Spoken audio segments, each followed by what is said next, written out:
नमस्कार साथियों, मैं राहुल सारस्वत स्वागत करता हूं आप सभी का संस्कृत स्पेस के इस यूट्यूब चैनल पर। साथियों, आप मेरे साथ देख रहे थे पाठ्यक्रम यूजीसी नेट, जेआरएफ और यूपीएससी एवं आरपीएससी जैसी तैयारियों के लिए हम लोग जो पाठ्यक्रम लेके चल रहे हैं वो यूजीसी नेट जेआरएफ का हो चाहे यूपीएससी का हो, उसमें जो 6वीं यूनिट है वो व्याकरण से संबंधित है। और उसी पाठ्यक्रम में 6वीं यूनिट के पाठ्यक्रम में एक टॉपिक है महाभाष्य, जिसकी एक क्लास आप लोगों के बीच आ चुकी है। एक क्लास हम लोग देख चुके हैं और उसी कड़ी में आज दूसरी क्लास होने वाली है। पहला जो टॉपिक था, पहली क्लास हम लोगों ने जो महाभाष्य की देखी थी, उसमें जो टॉपिक था उसका टॉपिक का नाम था शब्द की परिभाषा। लेकिन अब जो क्लास होने वाली है, दूसरी क्लास होने वाली है, उसका नाम है व्याकरण अध्ययन के प्रयोजन। महाभाष्य में जैसा कि मैंने पहली क्लास में बताया था कि महाभाष्य के पसपसान्य का जो रूप संरचना है उसमें पहले बताया गया है शब्द की परिभाषा और दूसरे नंबर पे बताया गया है व्याकरण अध्ययन के प्रयोजन। तो व्याकरण अध्ययन के प्रयोजन जो हैं, चाहे उनको प्रयोजन कहिए चाहे उनको उद्देश्य कहिए, व्याकरण अध्ययन के प्रयोजन कहिए चाहे व्याकरण अध्ययन के उद्देश्य कहिए, तो उन्हीं प्रयोजनों को लेकर के, उद्देश्य को लेकर के आज की दूसरी क्लास होने वाली है। ठीक है, तो हम लोग दूसरी क्लास देखेंगे। मेरे साथ विमलेश जी हैं, नाटक कर रहे हैं। ठीक है, चलिए तो दूसरी क्लास आज हम लोग देखते हैं। आपको पता है कि प्रयोजनम अनुद्देश्य मंदोपि न प्रवर्तते, जो मूर्ख होता है वो भी किसी न किसी प्रयोजन से ही कार्य करता है। तो व्याकरण के क्या प्रयोजन है, व्याकरण हमको क्यों पढ़ना चाहिए, व्याकरण हमको क्यों जानना चाहिए। यद्यपि ये महाभाष्य से पहले भी शिक्षा ग्रंथों में इसकी महत्ता और व्याकरण ग्रंथों में इसकी महत्ता को बताया गया है, लेकिन तब भी महाभाष्यकार इसके प्रयोजनों को बता रहे हैं। तो देखिए, व्याकरण के जो प्रयोजन है वो महाभाष्य में दो प्रकार से देखने को मिलते हैं। एक मुख्य प्रकार से मुख्य प्रयोजन के रूप में मिलते हैं और एक गौण प्रयोजन के रूप में मिलते हैं। तो आज की क्लास का जो टॉपिक है वो है व्याकरण अध्ययन के प्रयोजन। व्याकरण अध्ययन के जो प्रयोजन है वो आज की क्लास का टॉपिक होने वाला है, जिसमें हम देखेंगे मुख्य प्रयोजनों को। छोटी सी क्लास होगी जिसमें आज हम मुख्य प्रयोजनों को चर्चा करेंगे, फिर अगली क्लास में गौण प्रयोजनों को चर्चा करेंगे, फिर शब्द और अर्थ के संबंध की बात करेंगे। तो मुख्य प्रयोजन और गौण प्रयोजन दो प्रकार से बताया है। मुख्य प्रयोजनों में बताया है, ये मुख्य प्रयोजन क्यों है, ये मुख्य प्रयोजन इसलिए है क्योंकि ये उद्देश्य को लेकर के हैं कि ये उद्देश्य होना चाहिए व्याकरण अध्ययन का। लेकिन जो गौण प्रयोजन में जो 13 गौण प्रयोजन बताए, उसमें ये बताया गया कि वो व्यावहारिक प्रयोजन के रूप में देखे जा सकते हैं। तो मुख्य प्रयोजन कितने हैं हमारे, तो मुख्य प्रयोजन कितने हैं ये भी पूछा जाता है। तो मुख्य प्रयोजन जो है हमारे 5 हैं। मुख्य प्रयोजन कितने हैं, 5 हैं। और गौण प्रयोजन जो है वो कितने हैं, 13 हैं। तो टोटल कितने प्रयोजनों की चर्चा आई है ये पूछा जाएगा, तो 18 प्रयोजनों की चर्चा महाभाष्यकार ने पसपसान्निक में की है। ये बात क्लियर कर लेना, ठीक है। कितने प्रयोजनों की चर्चा आई है, 18 प्रयोजनों की चर्चा आई है, जिसमें कानि पुनः शब्दानुशासनस्य प्रयोजनानि, शब्दानुशासनस्य व्याकरणस्य प्रयोजनानि कानि। शब्दानुशासन के, व्याकरण के प्रयोजन क्या है ये पूछा जब गया, तब बताया गया रच्छो हागम लघ्व संदेहा प्रयोजनम। तब कहे प्रश्न करते हैं कि रच्छो हागम, ये याद कर लीजिएगा, बिल्कुल याद कर लीजिएगा। 5 मुख्य प्रयोजनों का क्रम क्या है ये भी परीक्षा में प्रश्न पूछ लिया जाता है। जब उस प्रश्न बनाने के पास कोई प्रश्न नहीं होगा तो वो यहाँ से यही प्रश्न बनाएगा कि रच्छो हागम लघु संदेहा, ये जो 5 प्रयोजन वहां पर बताए गए हैं पसपसान्निक में, जो मुख्य प्रयोजन बताए गए हैं, जो 5 प्रयोजन बताए गए हैं, उनका क्रम क्या है। तो क्रम आप लोग तभी ध्यान रख पाएंगे जब ये आपको याद होगा। तो बिल्कुल कंठ कर लीजिएगा, रच्छो हागम लघ्व संदेहा प्रयोजनम।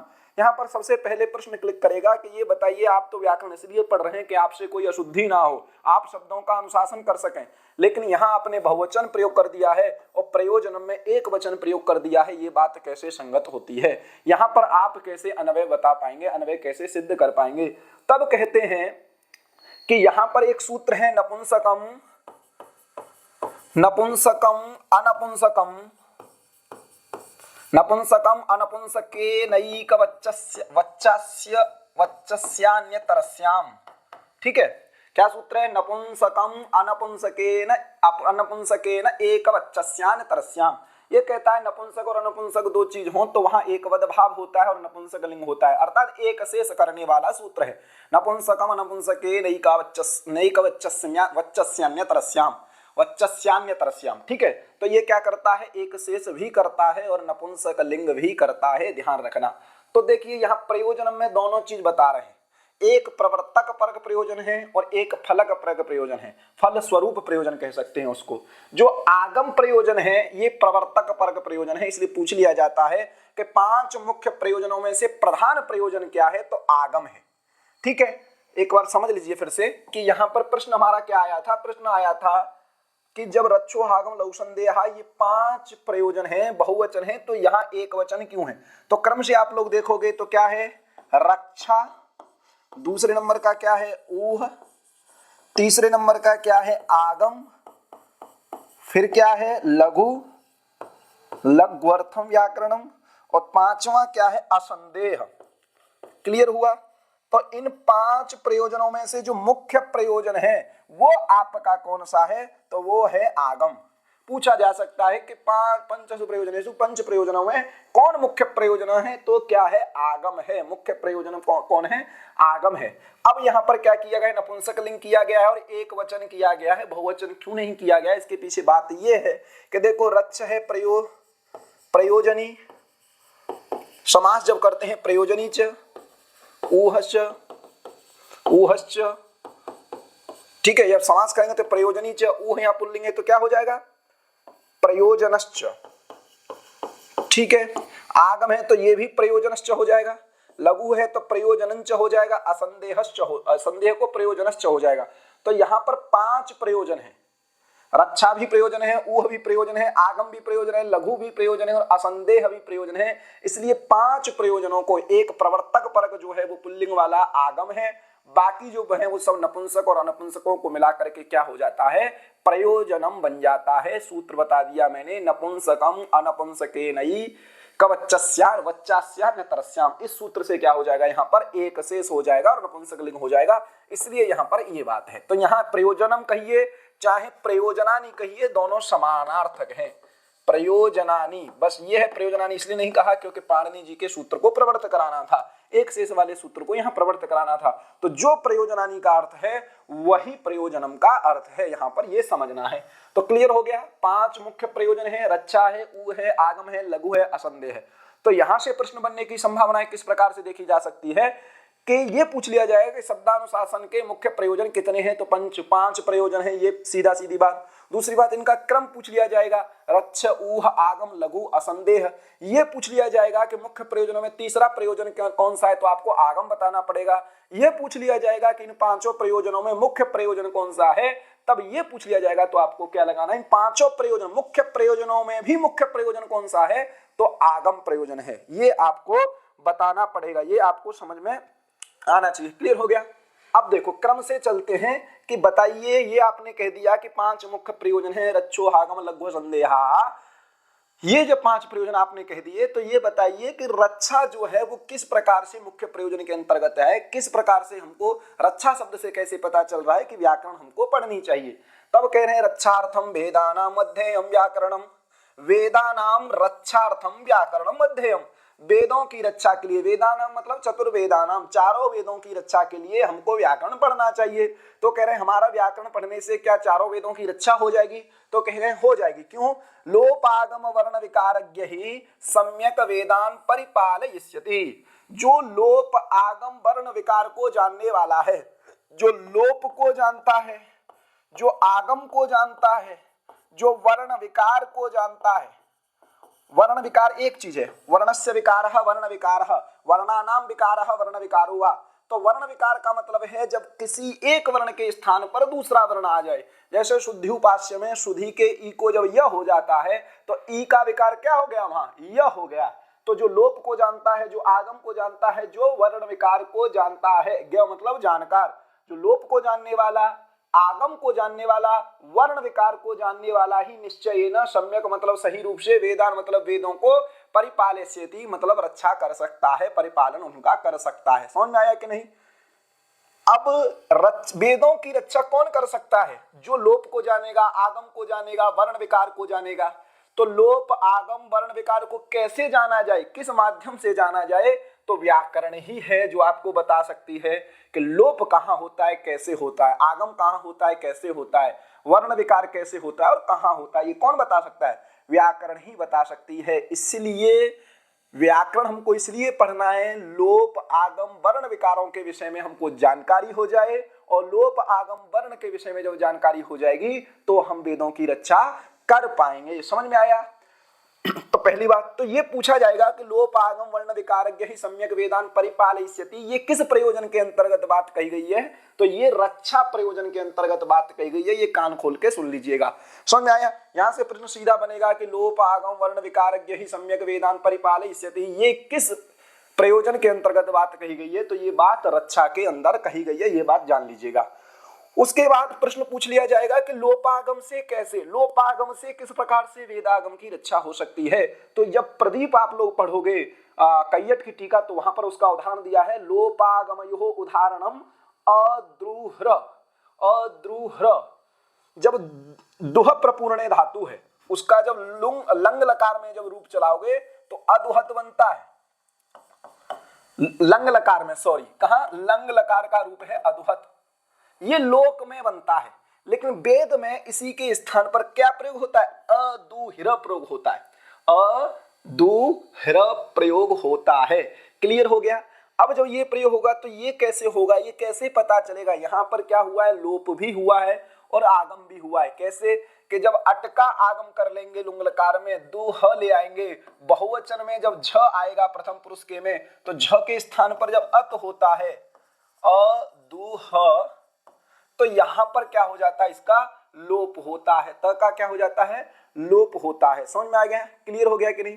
तो जब इसका लोप हो जाएगा तो बहुलम छंदसी सूत्र के द्वारा यहाँ रूट का आगम होता है। जब रूट का आगम हो जाएगा तो र जाके ह में मिल जाएगा, तो बनता है अद्रुह। जो अदुहत का अर्थ है वही अदुहिर का अर्थ है। समझ में आया कि नहीं?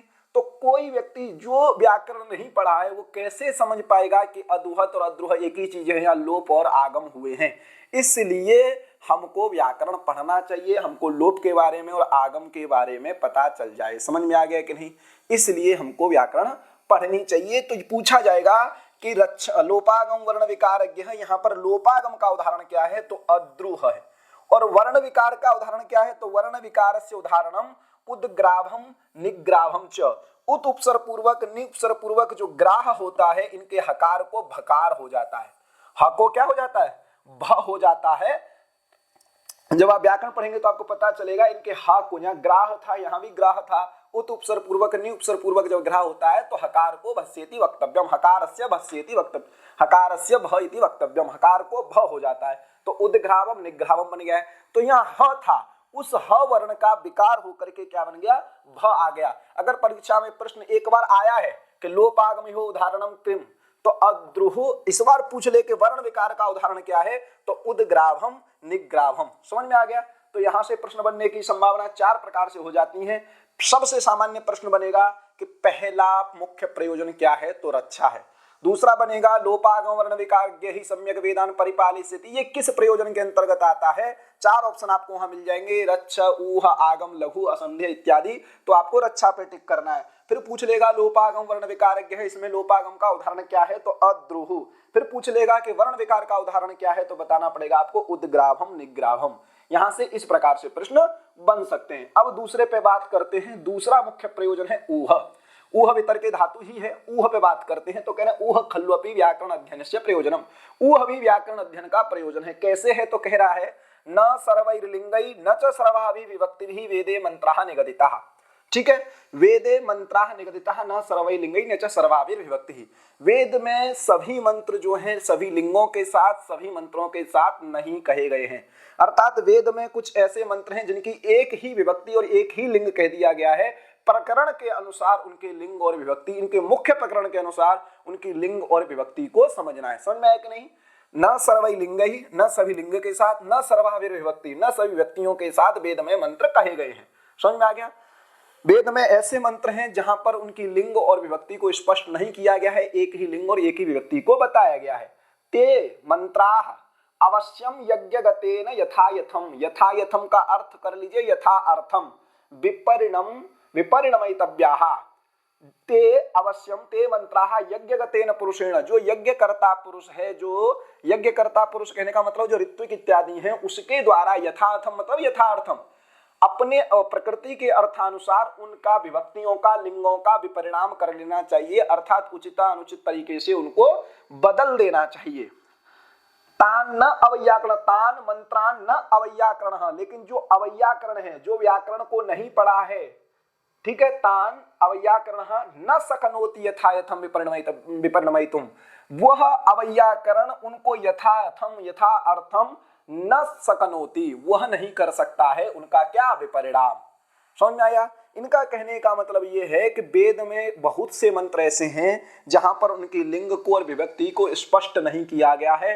प्रकरण के अनुसार, प्रकृति के अनुसार उनके लिंग और विभक्ति को हमको समझना है, लेकिन जो अवैयाकरण होगा वह उनको नहीं समझ सकता है, नहीं विपरिणाम कर सकता है। इसलिए हम वैयाकरण हो जाएं जिससे हम उनका विपरिणाम कर सकें, इसलिए हमको व्याकरण पढ़ने चाहिए। जैसे एक अग्नि याग है, अग्नि याग क्या कहते हैं कि उसको वहां पर अग्निहोत्र जो याग है उसको प्रकृति याग माना जाता है। मीमांसकों के विषय में जो देखेंगे तो प्रकृति याग माना जाता है। वहां पर मंत्र पढ़ाया गया अग्नये त्वा जुष्टम निर्वपामि, ये प्रदीप की बात है, ये मैं आपको समझने के लिए बता दे रहा हूं। क्या पढ़ा गया? अग्नये, ये प्रकृति याग में पढ़ा गया, अग्नये त्वा जुष्टम निर्वपामि, ये जब मंत्र पढ़ा गया तो ये अग्नि याग में पढ़ा गया, लेकिन ये प्रकृति याग है। जब विकृति याग, सूर्यादि याग जब पढ़ते हैं हम लोग, तब वहां पर देखो एक मंत्र वैसे ही पढ़ दिया, वहां पर सिर्फ बताया गया कि शौर्यम चुरु निर्वपेद, शौर्यम चुरु निर्वपेद ब्रह्म वर्चस कामः, ठीक है, ये बताया। अब देखो यहां पर ये नहीं बोला, वहां पर जो प्रकृति याग था वहां बता दिया अग्नये त्वा जुष्टम निर्वपामि, अग्नि के लिए यहां चतुर्थी दिखाई, लेकिन यहां बताया शौर्यम चुरु, सूर्य के लिए चुरु निर्वपेद, ठीक है, आहुति दो ब्रह्म वर्चस काम, जिसको ब्रह्म वर्चस्व की कामना करनी है वो सूर्य को चुरु से आहुति दे। अब लेकिन यहाँ पर जो वैयाकरण होगा वह क्या करेगा, यहाँ जो शौर्य है यहाँ पर क्या करेगा, विभक्ति और लिंग विपरिणाम करके वो बना देगा क्या, सूर्याय त्वा जुष्टम निर्वपामि, ऐसा बोलेगा, ठीक है। जो यज्ञगतेन पुरुषेण क्या उच्चारण होगा इसका, सूर्याय त्वा जुष्टम निर्वपामि। तो ये हम विभक्ति विपरिणाम कर सकें, लिंगों का विपरिणाम कर सकें, लिंग विपरिणाम कर सकें, इसलिए हमको क्या करना चाहिए, व्याकरण अध्ययन करना चाहिए। तो यहाँ से कैसे प्रश्न बन जाएगा, न सर्वै लिंगै न च सर्वाभिर् विभक्ति वेदे मंत्रे निगदितः, ये किस प्रयोजन के अंतर्गत आया है बात, तो ऊह के अंतर्गत आई है, ठीक है, समझ में आ गया। दूसरी बात कौन से नंबर का है, तो दूसरे नंबर का है, ये क्लियर होना चाहिए।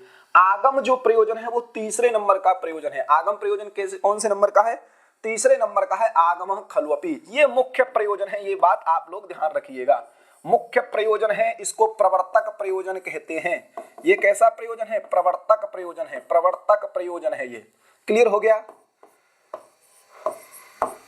प्रवर्तक प्रयोजन है कौन सा, इसलिए ये मुख्य प्रयोजन है, ठीक है। आगम खल्वपि, यहाँ कहा कि ब्राह्मणेन निष्कारणो धर्मः खड़ंगो वेदो अध्ययो गेयश्चैति, ब्राह्मण के द्वारा निष्कारण ही उसका निष्कारण धर्म है, ब्राह्मण का निष्कारण धर्म है खड़ंग वेद, मतलब 6 अंगों के साथ, 6 वेदांगों के साथ वेद को अध्यय गेयश्च, अध्ययन करना चाहिए, जानना चाहिए, समझना चाहिए, ठीक है। प्रधानम च षट्सु अंगेषु व्याकरणम, और 6 अंगों में सबसे प्रधान कौन है, व्याकरण है, मुख स्थानापन्नत्वात् व्याकरण है, और प्रधाने चक्रतो यत्न फलवान भवति, प्रधान में किया गया यत्न फलवान होता है, प्रधान में किया गया यत्न फलवान होता है। समझ में आया है कि नहीं। तो आगम से ये बताना चाह रहे हैं कि हमारे जो आगम हैं, जो शास्त्र हैं, कौन शास्त्र है, वेद शास्त्र, वो 6 वेदांग के साथ, तो ब्राह्मण का निष्कारण ही धर्म है कि वो 6 वेदांग के साथ वेद को जाने, और 6 वेदांगों में मुख्य कौन है, व्याकरण है, क्यों, क्योंकि मुख स्थानापन्नत्वात्, मुख से उत्पन्न होती है इसलिए व्याकरण है, और प्रधाने चक्रतो यत्न, व्याकरण जब प्रधान है और उस व्याकरण में किया गया यत्न अवश्य ही फलवान होता है, इसलिए हमको व्याकरण को पढ़ना चाहिए। ठीक है, यहाँ से प्रश्न आने की ज्यादा संभावनाएं होती हैं क्योंकि बहुत महत्वपूर्ण पंक्ति है। पूछ लिया जाता है प्रधानम च षट्सु अंगेषु व्याकरणम, ये किस प्रयोजन के अंतर्गत आई है, कहाँ पर आई है, किसके द्वारा कही गई है, तो ये बात ध्यान रखना। प्रधानम च षट्सु अंगेषु व्याकरणम ये महाभाष्यकार द्वारा पशपशानिक में कही गई है और आगम प्रयोजन के अंतर्गत बार बार बता रहा हूं, पूछा जाएगा। ठीक है, ये पूछा जाएगा प्रधाने चक्रतो यत्न फलवान भवति, ये कहाँ की बात है, तो आगम प्रयोजन के अंतर्गत महाभाष्यकार पशपशानिक में ये बात कहते हैं, ये बात ध्यान रखिएगा। ठीक है, चौथा प्रयोजन है, कह रहे हैं कि लघुकरण। ठीक है, व्याकरण जो होते हैं जब अर्धमात्रा लाघवेन पुत्रोत्सव मन्यते वैयाकरणाः, उनको वैयाकरणों को अगर आधी मात्रा का भी लाघव हो जाए, इसलिए वो क्या करते हैं, आधी मात्रा के लाघव के को वो क्या करते हैं, पुत्रोत्सव के समान मनाते हैं। तो लघु, अब यहाँ पर पुत्री उत्सव कहना चाहिए। ठीक है, समय बदल रहा है, पुत्री उत्सव। तो व्याकरण जो होते हैं अर्धमात्रा का लाघव हो जाए तो पुत्री उत्सव की तरह मनाते हैं। तो लघु अर्थम च अध्येयम व्याकरण, लघु अर्थ के लिए, लघुकरण के लिए, लघुकरण की प्रवृत्ति के लिए हमको व्याकरण पढ़ना चाहिए। हमको ज्यादा वागाडंबर नहीं करना पड़े, इसलिए हमको क्या करना चाहिए, हमारे गागर में सागर आ जाए, इसलिए हमको क्या करना चाहिए, लघु व्याकरण को पढ़ना चाहिए। ब्राह्मणेन अवश्यम शब्दः गेया इति, ब्राह्मण के द्वारा शब्दः अवश्यम गेया, शब्दों को अवश्य ही जानना चाहिए, शब्दों को जानना चाहिए। फिर कह रहे न च अंतरेण व्याकरणम लघुना उपायन शब्दः शक्या ज्ञातुम, कि न च न शब्दः ज्ञातुम न ज्ञातुम, अंतरेण व्याकरणम, अंतरेण, अंतरेण अर्थात बिना कर लो, व्याकरणम बिना लघुना उपाय न, व्याकरण के बिना ऐसा कोई लघु उपाय नहीं है जिससे शब्दों को जाना जा सके। ठीक है, तो व्याकरणम बिना लघुना उपाय न शब्दः शक्या न ज्ञातुम, आप व्याकरण के बिना अन्य किसी लघु उपाय से शब्दों को नहीं जान सकते हैं। अर्थात व्याकरण ही एक ऐसा लघु उपाय है जिससे आप शब्दों को जान सकते हैं। ठीक है, तो व्याकरण के माध्यम से आप क्या करोगे, शब्दों को लघुकरण आप पे आ जाएगा, लघुकरण की प्रवृत्ति आप पे आ जाएगी। इसलिए आपको क्या करना चाहिए, व्याकरण को पढ़ना चाहिए। तस्माद् अध्येयम व्याकरणम, लघु अर्थम च अध्येयम व्याकरणम। तो पूछा जाएगा ब्राह्मणेन अवश्यम शब्दः गेयः इति, ये कहाँ की बात है, तो आप कहोगे लघु प्रयोजन के अंतर्गत आई है। फिर कहेंगे न च अंतरेण व्याकरण लघुना उपायन शब्दः शक्या ज्ञातुम, ये कहाँ की बात है, तो लघु प्रयोजन की बात है। कौन से नंबर का प्रयोजन है, तो चौथे नंबर का प्रयोजन है। असंदेह जो है पांचवा प्रयोजन है, असंदेह जो है पांचवा प्रयोजन है। और पांचवें प्रयोजन के अंतर्गत क्या कहा इन्होंने कि असंदेहार्थम च अध्येयम व्याकरणम, हमको व्याकरण क्यों जानना चाहिए कि हमको संदेह न हो, हमारे संदेह की निवृत्ति हो जाए, इसलिए हमको व्याकरण पढ़ना चाहिए। समझ में आया, क्योंकि जब शिक्षा इत्यादि में उच्चारण की महिमा बताई गई है तो कोई संदेह हमका ना हो कि यहाँ लोप है, कि आगम है, कि संधि है, कि वर्ण विकार है, इत्यादि प्रकार के हमको संदेह न हो, हमारे संदेह मिट जाएं, इसलिए हमको क्या करना चाहिए, व्याकरण को पढ़ना चाहिए। क्योंकि याज्ञकः पठन्ति, ये यहाँ पर समझ लीजिएगा, लास्ट आपका प्रयोजन है परीक्षा की दृष्टि से। याज्ञकः पठन्ति, जो याज्ञिक लोग होते हैं वो मंत्र का पाठ करते हैं। स्थूल प्रसतीम अग्निवारुणीम अनड्वाहीम आलवेत, समझ में आया, स्थूल प्रसतीम अग्निवारुणीम अनड्वाहीम आलवेत, ये स्थूल प्रसति अनड्वाही का क्या है, विशेषण है। अर्थात अनड्वाही मतलब जो गाय है, अनड्वाह मतलब बैल होता है, तो अनड्वाही कौन हो जाए, गाय। अग्नि और वरुण के लिए स्थूल प्रसति अनड्वाही आलवेत मतलब भेंट करें, समर्पण करें, ठीक है, आलंबन करें। तो स्थूल प्रसति ये विशेषण है अनड्वाही का। तो बात जो हमको करनी है वो स्थूल प्रसति पे करनी है। स्थूल प्रसति जो गाय, उसको अग्नि और वरुण को आलंबन करें, समर्पण करें। तस्याम, अब यहाँ पर तस्याम संदेह, अब यहाँ पर क्या है, संदेह। तस्याम स्थूल प्रसति में क्या है, हमको यहाँ संदेह है। क्या संदेह है कि देखो दो समास यहाँ पर हो सकते हैं, दो समास की यहाँ पर संभावना है। एक है स्थूला चासौ प्रसति च स्थूल प्रसति, ये आपका कर्मधार है, यहाँ पर समझ लीजिए, ठीक है, ये आपका क्या है, कर्मधार है। स्थूला चासौ प्रसति, स्थूला चासौ प्रसति, स्थूल प्रसति, यहाँ पर ये क्या हो जाएगा, कर्मधार है।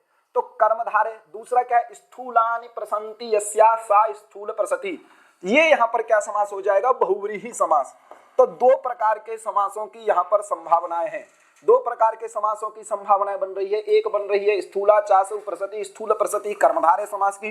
दूसरी संभावना यहाँ पर बन रही है स्थूलानि प्रसन्ति यस्या सा स्थूल प्रसति प्रसति। अब यहाँ पर संभावनाएं ये दोनों समास की बन रही है, कौन सा समास यहाँ पर होगा, ये जब प्रश्न आता है इसी संदेह को मिटाने के लिए हमको क्या करना चाहिए, व्याकरण को पढ़ना चाहिए। वो संदेह कैसे मिटेगा, तो स्वर ज्ञान से मिटेगा। अब देखिए स्वर ज्ञान से, क्योंकि दोनों का पता चल जाएगा। अगर उच्चारण करता पूर्व पद प्रकृति स्वर कर रहा है, इसका मतलब है यहाँ बहुव्रीहि समास है। अगर अंतोदात्त कर रहा है तो यहाँ तत्पुरुष समास है। ये क्लियर हो जाएगा, समझ में आया कि नहीं? क्लियर हुआ कि अगर पूर्व पद प्रकृति स्वर कर रहा है तो बहुव्रीहि समास है, अंतोदात्त कर रहा है तो क्या है, तत्पुरुष समास है। ये कैसे पता चलेगा, तो सूत्र है प्रकृत्या क्या है, पूर्व पद प्रकृति स्वरत्तम का सूत्र है कि बहुव्रीहौ प्रकृत्या पूर्व पदम, ये सूत्र है। और यहाँ समासस्य अंतोदात्त होता है, ये आपको पता है। क्लियर हुआ कि नहीं? तो ये आपको क्लियर होना चाहिए। स्थूलाचासौ प्रसति स्थूल प्रसति, ये क्या है, कर्मधारय है। इसका मतलब परीक्षा में जब पूछ लिया जाएगा कि स्थूलाचासौ प्रसति च स्थूल प्रसति इति विग्रहे कः स्वर, इस विग्रह में कौन स्वर होगा, तो ये विग्रह किसका है, कर्मधारय समास का है। कर्मधारय तत्पुरुष के अंतर्गत आता है, तो यहाँ अंतोदात्त है, समासस्य अंतोदात्त। ठीक है। दूसरी बात ये पूछ लेगा कि स्थूलानि प्रसन्ति यस्या सा स्थूल प्रसति, यहाँ कौन सा है, तो आपको पता लगाना पड़ेगा कि ये विग्रह वाक्य जो है बहुव्रीहि समास का है। यस्या यस्मात् यहाँ आते हैं और बहुव्रीहि विग्रह, तो बहुव्रीहि विग्रह इसका मतलब आपको पता स्वतः लग जाना चाहिए कि पूर्व पद प्रकृति स्वर यहाँ पर किया गया है।